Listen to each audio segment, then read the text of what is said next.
بسم الله الرحمن الرحيم الحمد لله رب العالمين والصلاة والسلام على سيدنا محمد وعلى آله وصحبه الطيبين الطاهرين. We ask Allah تبارك وتعالى to grant us the sincere intentions.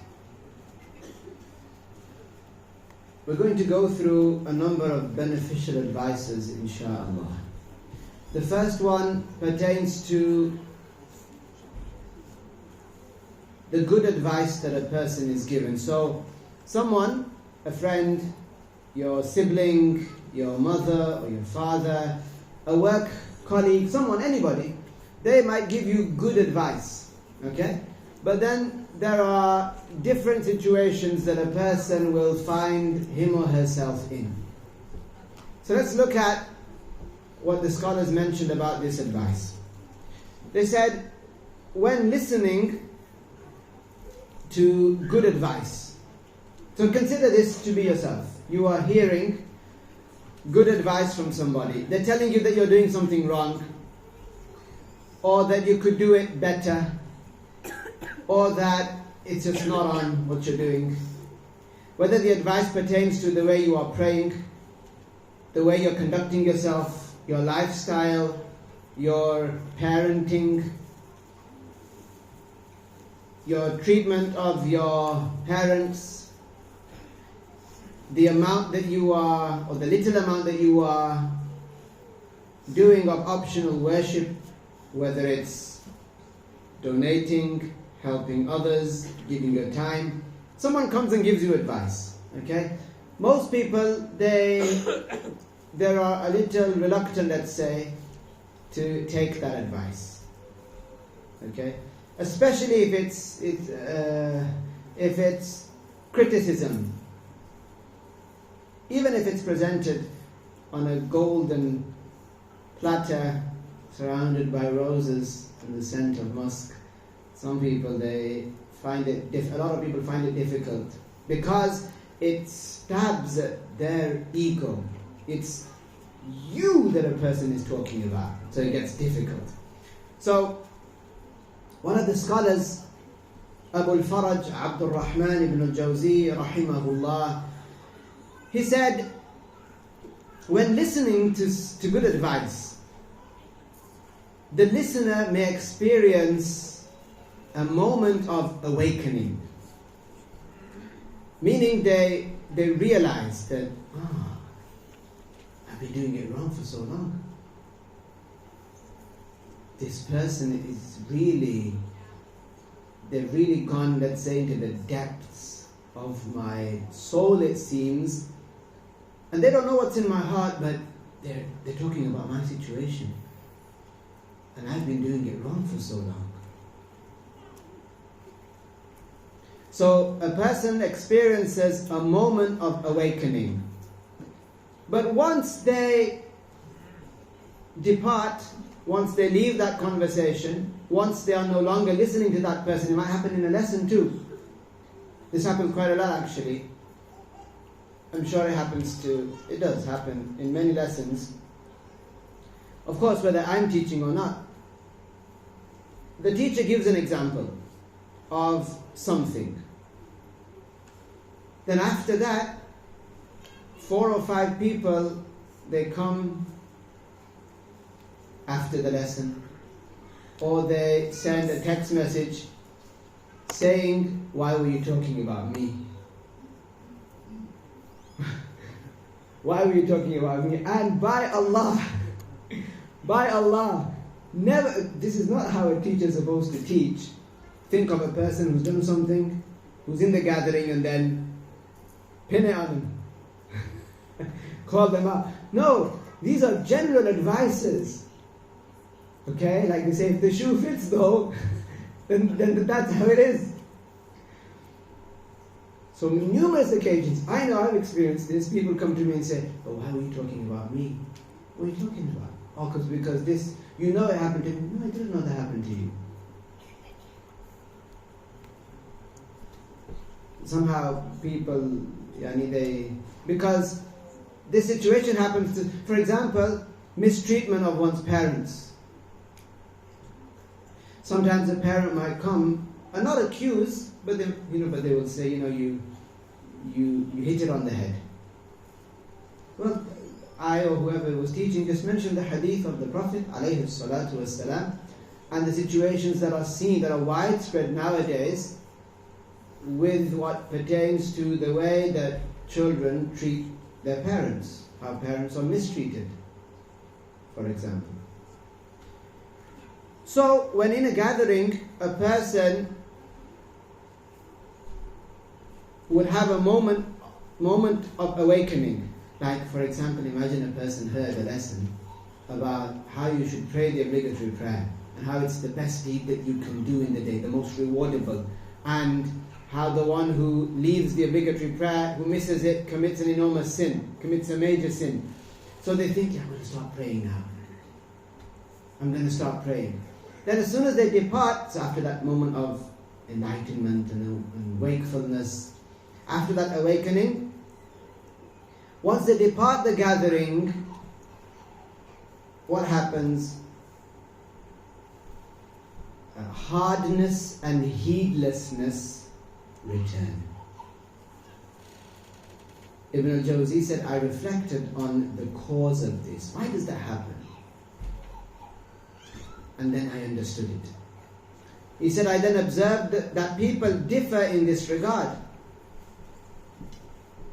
The general state is that the heart does not remain in its state of awakening during and after the hearing of the advice for two reasons.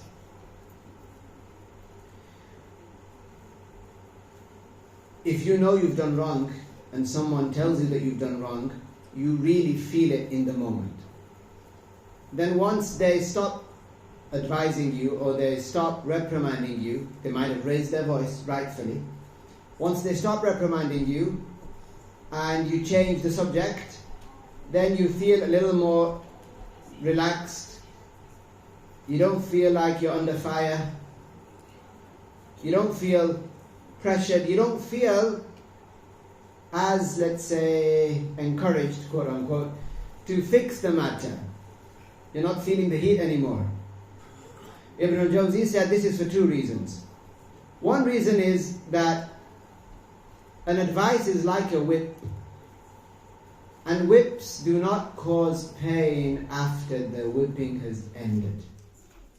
And after the pain they cause at the moment of impact has disappeared.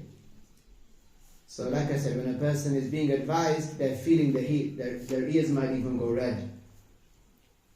Then after that, they start to go down, they start to cool down. The second reason is that when listening to advice, a person is in a state of lightness, having detached their body from their mind,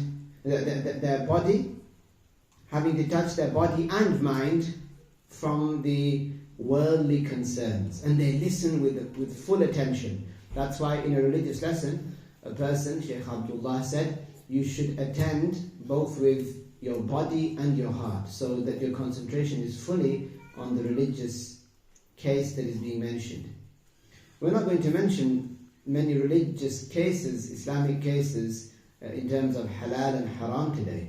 But when that is the case, then a person should concentrate fully, because sometimes even if they miss, let's say, one condition, then it can change the judgment.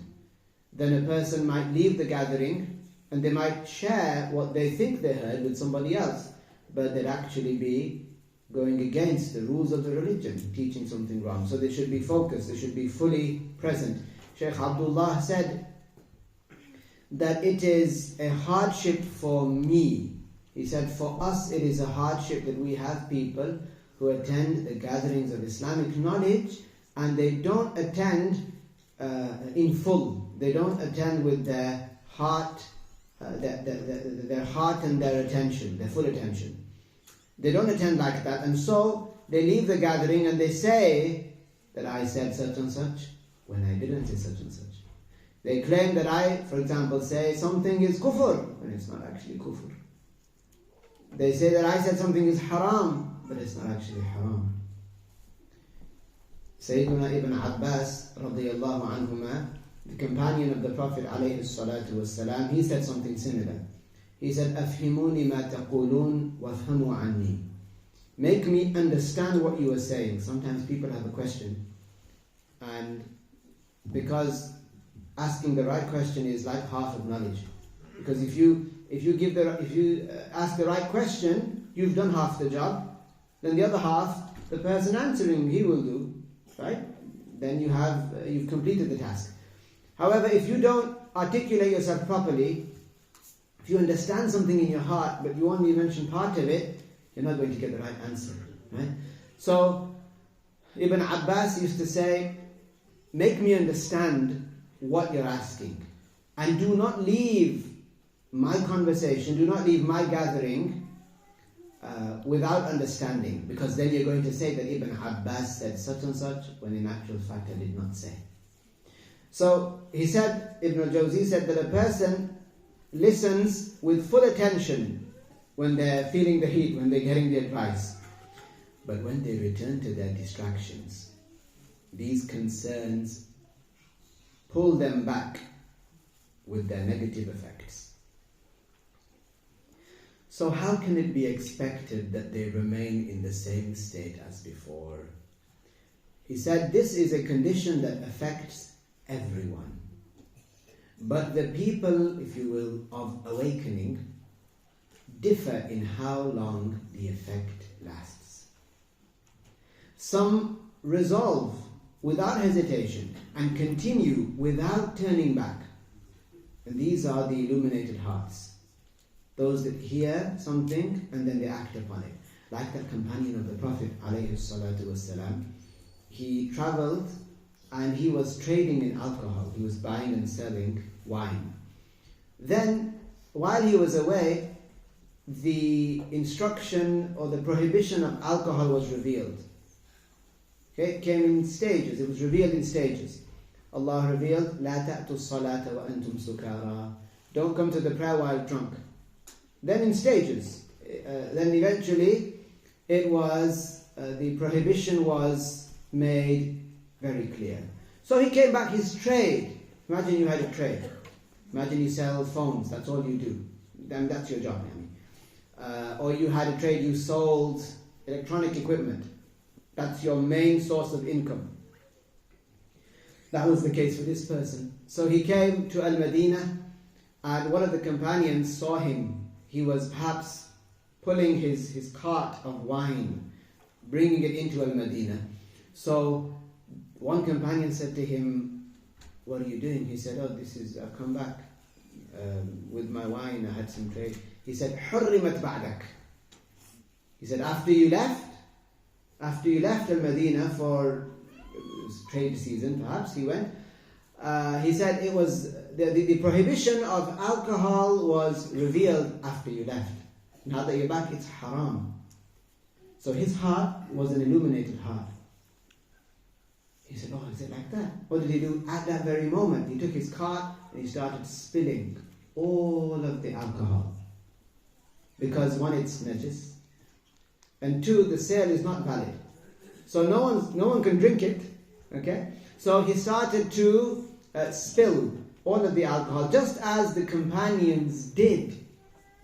Those who had alcohol, they started to spill it in the streets, such that the streets, it's as though there were rivers of alcohol in the streets of Al-Madinah. Of course, the rain then fell and washed the najasa away. But that was someone with an illuminated heart. As soon as they hear something that is haram, then that person refrains from it.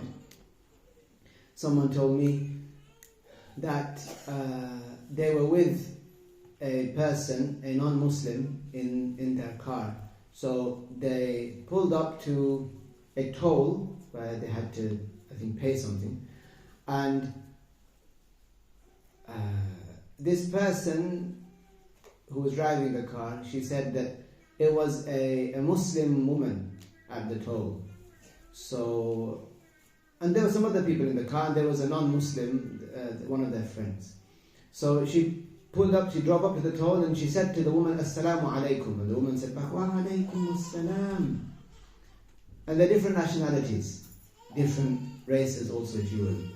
So this person, he was astonished. He said, do you know her? She said, no. He said, but you gave the salam. He knew what the salam was. You gave the salam to her. She said, yes, she's a Muslim woman, even if I don't know her. And then he was like, but she said, wa alaikum assalam back to you in such a melodious way, in a cheerful way. Well, what's that about? He said, yeah, we're Muslims. Wherever we go, we say salam. And even if we don't know each other, he said, that's it. Teach me the shahada. He said, teach me how to embrace Islam. So she taught him. So he said, Ashhadu an la ilaha illallah wa ashhadu anna Muhammadan Rasulullah. Then, one day passed and they started to teach him. And he was living in his family home at that time. Okay, his family, they were oriented towards Christianity. And he called them and he said to this Muslim woman, he said to her, I want you to be very honest with me. I want you to be straightforward with me. The fridge is full of meat. What do we say about meat? We as in who? Muslims. He's been a Muslim for a day. So what do we say about meat? I want you to give it me straight. Okay? Don't mess around. Don't be like, oh, maybe he's weak right now. Maybe we'll stay quiet for a while. Which okay. But he said, give it me straight. She said, the meat that is not slaughtered by a Muslim or a Christian or a Jew, okay, this meat is not permissible. The meat that is slaughtered, the animal that is slaughtered after it dies, that's haram meat. If an animal dies and then you slaughter it, that's haram. So she said this, so he said, fine, I'm not going to eat anything from that meat. And he wanted to practice everything straight away, such that they didn't feel that they had to ease him into it. This is an example of a person who has an enlightened heart. Ibn al-Jawzi, he said, this condition affects everyone, but the people of awakening differ in how long the effect lasts. Some resolve without hesitation and continue without turning back, like the example of this person or these people. If their natural disposition slows them down, they would feel distressed. As Hanzala said about himself, Hanzala has become a hypocrite. There was a companion of the Prophet ﷺ, whose name was Hanzala. Hanzala radiyallahu anhu, his situation was such that he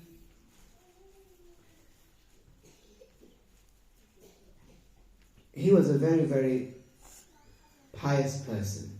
If ever he did something that was disliked, or if he felt that he is not in the same state as he was when he was with the Prophet ﷺ, he would accuse himself of a type of hypocrisy. He's not saying about himself that he's a non-Muslim or... No. He would point the finger at himself. One of the companions said to the Prophet ﷺ, O Messenger of Allah, when we're with you, it's amazing. It's like it's as though we can see the hereafter, we can see paradise and the people within it, as though we can see hellfire and the people suffering in it. It's as though we see and we see. But then, O Messenger of Allah, when we move away, when we go back home, and we go back to work, and we get involved with our worldly matters, there's like a world of difference between the two. So the Prophet ﷺ said that if you had stayed in the same state as you had been when you were in my presence, then all of you would have had the opportunity to shake hands with the angels, meaning such would be the level of your iman, the strength of your faith would be such that you would see extraordinary things. So this companion, he felt this change. We're one way when we're with the Messenger of Allah alayhi salatu wasalam, and we're another way when we leave his gathering. Ibn al-Jawzi said, among them are people whose nature inclines them towards heedlessness at times, to be negligent. Yet the preceding advices call them to action at other times. So like many of us, we hear a good advice. For example, we hear, it's fantastic if you do this dhikr. The Prophet mentioned it, alayhi salatu wassalam, 7 times after al-Maghrib, 7 times after al-Fajr. If you say, Allahumma ajirni min al-nar, 7 times after al-Fajr, if you die before al-Maghrib, the fire of hell won't touch you.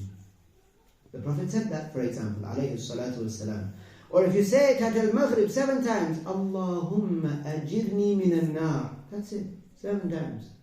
Then until Fajr, if you die before Fajr, you will not enter hell. The fire of hell will not touch you.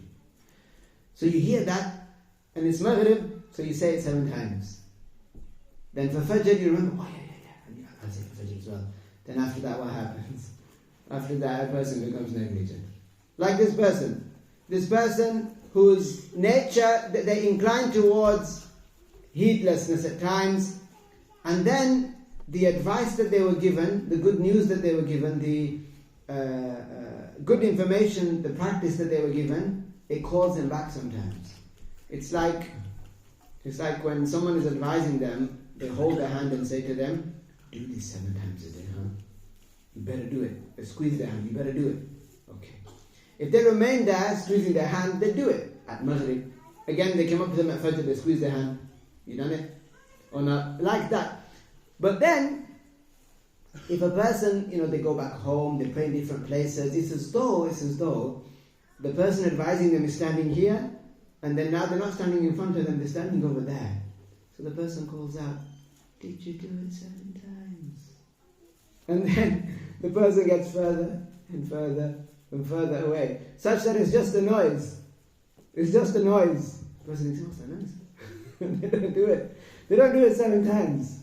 This is one example. You can use that example and take it to other things.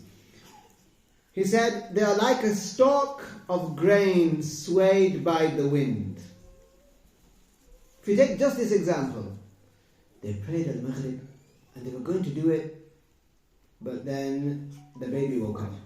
So they rushed off. They didn't make dua, they didn't recite Ayatul Kursi. They maybe could have walking up the stairs while they were tending to the baby, but the baby cried, so they were tending to the baby. He or she was tending to the baby. Or, for example, there was a knock on the door. Oh, knock on the door. So they didn't get a chance to say, Allahumma ajirni min al-nar 7 times. I mean, they could have after they opened the door and they said, did you order food? No, I didn't order food, you got the wrong house, mate. Right? They could have said it now. Oh, but now it's gone. They forgot. Because it wasn't as confirmed as it was in their heart when someone told them, did you do it 7 times? And there are others who are affected only, and it's true. There are others, so at least that person, it comes and goes with them. Comes and goes with them. Like, oh yeah, 7 times, why am I not doing it? I haven't done it for years. I haven't done it for a few months, subhanallah. Just like that, they remember by themselves. And there are others who are affected only as much as they hear. So if they're in front of the person, they'll do it. If not, then they're distracted. Oh, what's going on over there? Oh, what's that smell? Oh, what's that noise? Just different distractions. So they only are affected as much as they hear. When they hear about it, they'll do it. Otherwise, they are deaf to it. Like water rolling off a smooth rock. Ibn al-Jawzi had some very interesting insights into life. He said, the many inclinations of human nature. The inclinations of human nature towards the worldly life are numerous. And they arise from within. Don't you have a need to eat? Yes. Don't you have a need to drink? Yes. A need to sleep. And other needs. Okay? He said, meanwhile, reminders of the hereafter are external to human nature. You wake up one day and you're hungry. It's something within you. You don't wake up one day usually. You don't wake up and have a feeling like the feeling of hunger, have the feeling of, I need to bring my souls. That doesn't happen. So the reminders of the hereafter, they are external. You listen to the Quran and you hear a reminder. You listen to a speech, you hear a reminder. Someone advises you. That's how you get, it's not internal, it's not natural for it to come to you, okay? Like feeling cold. Cold, you feel cold, it just happens, okay? So, meanwhile, the reminders of the hereafter are external, while one's needs are internal. And they come from the outside. Someone without knowledge might assume that the pull of the hereafter is stronger because of the warnings they hear in the Quran. However, this is not the case. The nature of human inclination toward the worldly life is like flowing water. It seeks to descend. Lifting it upward requires effort and struggle. He's saying that someone might think that hearing about hellfire and hearing about Al-Jannah and its luxuries, hearing about the punishment of the grave and that it's coming, and seeing the angel of death and Munkar and Nakir asking the questions in the grave, he said someone might think, if they don't have the proper knowledge, they might think that this is stronger than, or pushes a person, drives a person harder usually than the natural inclinations. But that's just not true.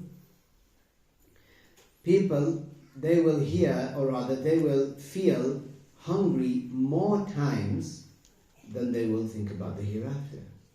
People will feel tired because it's daily, it's routine, okay? If a person talks for 5 minutes, then you take a breath. So because these natural inclinations are more frequent and they are internal, they are stronger than the external reminders. So, like he's saying, listening to the world, eating, drinking, sleeping, talking, having fun, wasting time. This is like water, if you hold it, and it descends, okay? It happens naturally. As for thinking about the hereafter, you have to exert an effort.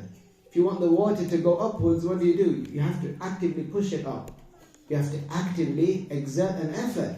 It's not just going to come onto your doorstep, except if Allah Tabaraka wa Ta'ala will that for some special slaves. For the vast majority of people, that's not the case. So if a person doesn't actively perfect their wudu, perfect their prayer, actively learn, then it's not going to happen. It's not going to happen. A person will be fooling themselves. Their inner inclinations, they will take over every day of the week.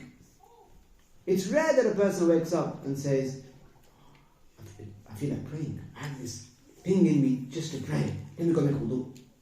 No. No.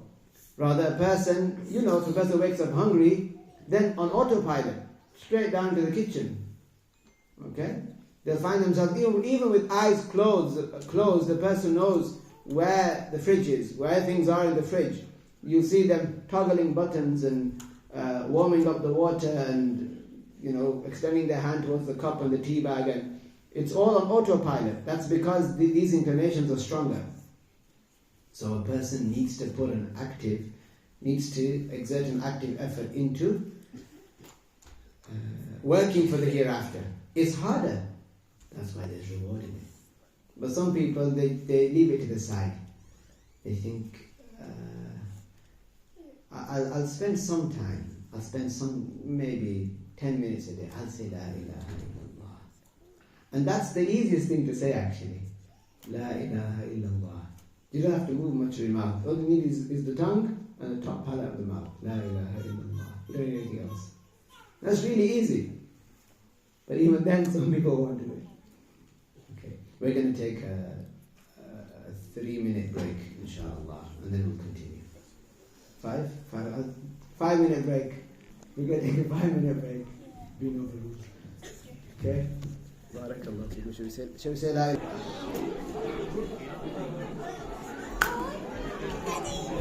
Yes!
30 seconds.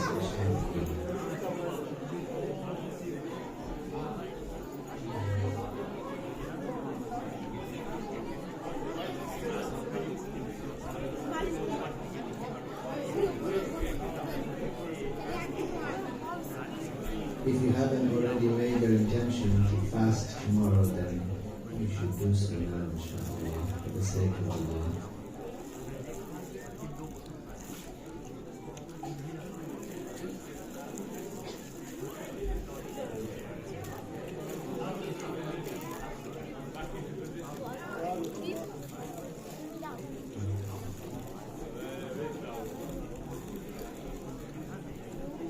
Remember that the night of Al-Qadr, Laylatul Qadr, a lot of the times it's on the 29th, and we're currently now in the 29th night. Shaykh Abdullah said, كثيرا ما تكون ليلة القدر في 29. كثير.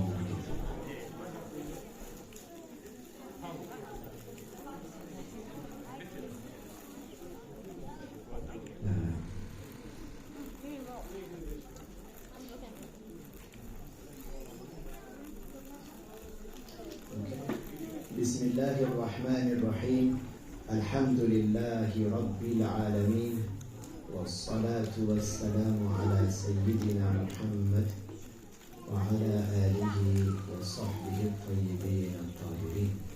We ask Allah Tabaraka wa Ta'ala to grant us the sincere intentions. Please make your intention for the sake of Allah Ta'ala. Al-Hafiz Ibn al-Jawzi said, من عاين بعين بصيرته تناهي الأمور في بدايتها نال خيرها ونجا من شرها. He said, whoever perceives with the eye of insight, whoever realizes and recognizes with the eye of insight the ultimate outcomes from the very beginnings, will attain their goodness and be spared their harm. This is as opposed to those people who act on impulse and don't think about what this behavior of mine is going to result in, or what this statement of mine while I am angry, how deep will this stab that I'm about to commit by insulting this person, for example, how deep is it going to go and what consequences is it going to have? Many people don't think about that. But Ibn al-Jawzi said, whoever does think about that, before they act, before they do something or say something, then they will save themselves a lot of trouble. Whoever perceives with the eye of insight, this is known as al-basira. Al-basira, to be, to have the wisdom. This is basira. To have insight, not with the eye, but if you will, with the inner eye, the eye of the heart. Whoever perceives with the eye of insight the ultimate outcomes from the very beginnings will attain their goodness and be spared their harm. But whoever fails to see the consequences is overtaken by sensory perception. This person will act. They just want to fulfill a particular desire. And this fools them into doing the deed, and then later on they regret. Thus, what he sought for safety will lead to harm. He didn't think about it before doing it. And what he pursued for ease will bring him hardship, like the one who acquires haram earning. In the short term, he thinks, I'll feed my wife, I'll feed my child. But he's feeding them haram. If they don't know that it's haram, they are not sinful. But still, haram meat, it can have an effect, it has an effect on the body, on the heart. One of the scholars said, if you feed your children haram, then the bad behavior that you experience from them when they get older, the way they shun you or ignore you or treat you unjustly, this is the result of the haram meat that you fed them when they were younger, or the haram food that you fed them. Perhaps the waswas that they are experiencing in their heart, the doubts, the ill thinking that they are displaying towards you, it's a result of the haram way that you raised them. So a person might think, I'm feeding mouths, I've got X number of mouths to feed, and however the money comes, I will at least, apparently I'm satisfying my wife and my children and so on, but they don't think about the long run. They will suffer in the long run, both in this life and in the hereafter. Thus, so it's profound what he said. He said, then what he sought for safety will lead to harm. And what he pursued for ease will bring him hardship in this life and the next life. This becomes clear for the future by reflecting on the past. Consider whether you spent your life disobeying Allah or obeying Him. Where is the pleasure of your disobedience now? If a person does something haram and they enjoyed it, they experienced pleasure, they laughed, they joked, they harmed somebody and they thought it was funny, or they drank something, or they ingested something, they consumed something that is haram, or they engaged in haram sexual activity, wal-'iyadhu billah, and they enjoyed themselves. Ibn al-Jawzi says, فَأَيْنَ لَذَّةُ مَعْصِيَتِكَ. Now, 2 or 3 years on, when you've got all these problems, where is that moment of ecstasy that you experience? Where is that moment of ladha? Where is that moment of the pleasure of your sin? He said, where is the pleasure of your disobedience now? And where is the hardship of your obedience? A person who remained firm upon obeying Allah, not falling into haram. And this is hard, very, very difficult. It can be very, very difficult for a person to remain obedient to Allah. But the Muslim does so. So later on, when a person is sat comfortably with their family, in their halal home, with their halal food, with their children or grandchildren or friends, and they're sipping something halal, then they think, yeah, I obeyed Allah in that tough circumstance. At work they told me not to pray, but I prayed. They made it a condition that if you want to work here, you can't pray.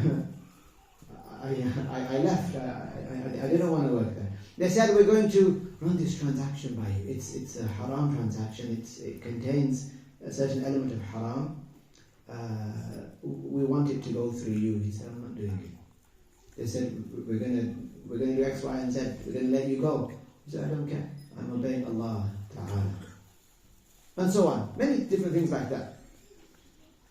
This person remained steadfast in times of hardship. Where is the difficulty? Where is, let's say, the struggle of that hardship now? It's not there. The person obeyed Allah and they remained firm at that time, and now they can relax. So he said, where is the pleasure of your sin now? Where is it? It's gone.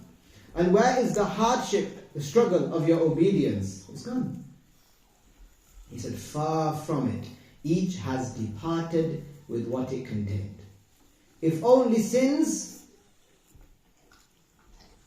when they departed, he said, if only that sins, when they departed, left no trace, when in actual fact they do leave a trace. He's saying people would wish that all those sins that they committed, that there was no record of them. Neither in the eyes of the people, nor in the book of deeds. But those sins remain.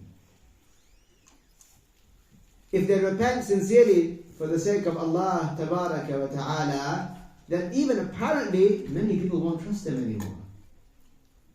They stole that one time.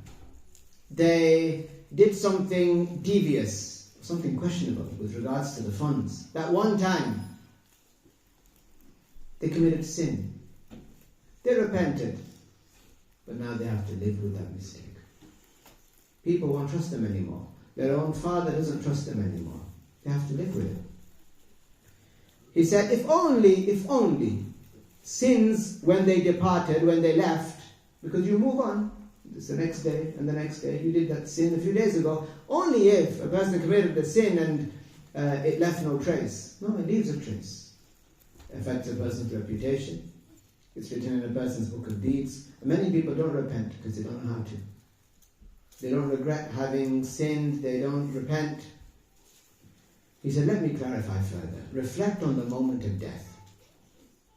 Contemplate the bitterness of regret over negligence. How bitter a person will be. I didn't do this, or this, or this, or this, or this, or this. I will now ask how it compares to the sweetness of pleasures. For the sweetness of those pleasures, those haram pleasures, has turned to bitterness, leaving only the sting of sorrow without opposition. There's nothing, a person's about to die, there's nothing that can now comfort them. He said, do you not know that the matter is judged by its consequence? So consider the consequences, and you will be safe. Consider the consequences beforehand, and you will be safe. He said, do not follow your inclinations, lest you regret. Finally, Ibn al-Jawzi said, whoever reflects on the consequences of this worldly life takes precautions. And whoever is certain of the long journey ahead prepares for the travel. In Arabic, he said, "Man tafakkara fi awaqib ad-dunya akhadha al-hadar, wa man ayqana bi tul at-tariq ta'ahhaba lis-safar." How strange is your affair, O one who is certain of something, death, yet forgets it. One knows the harm of a situation, yet plunges into it. You fear people, while Allah is more deserving of your fear. Your soul overcomes you, your nafs overcomes you regarding what you assume. Yet you do not overcome it concerning what you are certain of. So you assume such and such might happen, they might say this about me, I might be in poverty, I might not be able to feed, I might not be able to do this, I might not be... So you question over so many things that you assume might happen. This might happen, that might happen, this might happen. And you forget about that which you're certain of, which is death. The most astonishing, he said, of wonders is your joy in your delusion, in your heedlessness, in your distraction about what has been prepared for you. You are deceived by your health, forgetting the nearness of sickness. And you rejoice in your well-being, heedless of the proximity of pain. Indeed, the death of others has shown you your own death, and the burial place of others before their demise has revealed to you your own resting place. Yet the pursuit of your desires distracts you from contemplating the ruin of your own self. In a verse of poetry, Ibn al-Jawzi said, كَأَنَّكَ لَمْ تَسْمَعْ بِأَخْبَارِ مَنْ مَضَى وَلَمْ تَرَى فِي الْبَاقِينَ مَا يَصْنَعُ الدَّهْرُ فَإِنْ كُنْتَ لَا تَدْرِي فَتِلْكَ دِيَارُهُمْ مَحَاهَا مَجَالُ الرِّيحِ بعدهم القبر. He said, it is as though you have never heard of the tales of those who passed away before you, nor witnessed what time does to those who remain. Look how people get old, how their movement is limited, how they are afflicted with illnesses. He said, if you do not know, then look at their abodes. Look at where they are now. The winds have erased them after their departure, leaving only graves. He said, how many have I seen who lived in grand homes, only to descend to their graves before they ever enter those houses? And how many rulers of fortresses and palaces have I seen whose authority passed to their enemies once they are in the ground? People gather and gather and gather wealth, but then that wealth sometimes ends up in the hands of inheritors who do with it what a person would never accept. So he said, so O one, O you, who advances with every moment towards such an end, yet act like one who neither understands nor perceives. To end, he said, وَكَيْفَ تَنَامُ الْعَيْنُ وَهِيَ قَرِيرَةٌ وَلَمْ تَدْرِ مِنْ أَيِّ مَحَلَّيْنِ تَنْزِلُ. How can the eye sleep, content and at ease, when it knows not in which of the two places it will reside, paradise or hellfire? We'll stop here today. Let's say La ilaha illallah and as-salah ala nabi. La ilaha illallah. Allahumma salli ala Sayyidina Muhammad wa ala alihi wa sahbihi wa sallam. Barakallahu feekum. As you know, tonight could be the last day,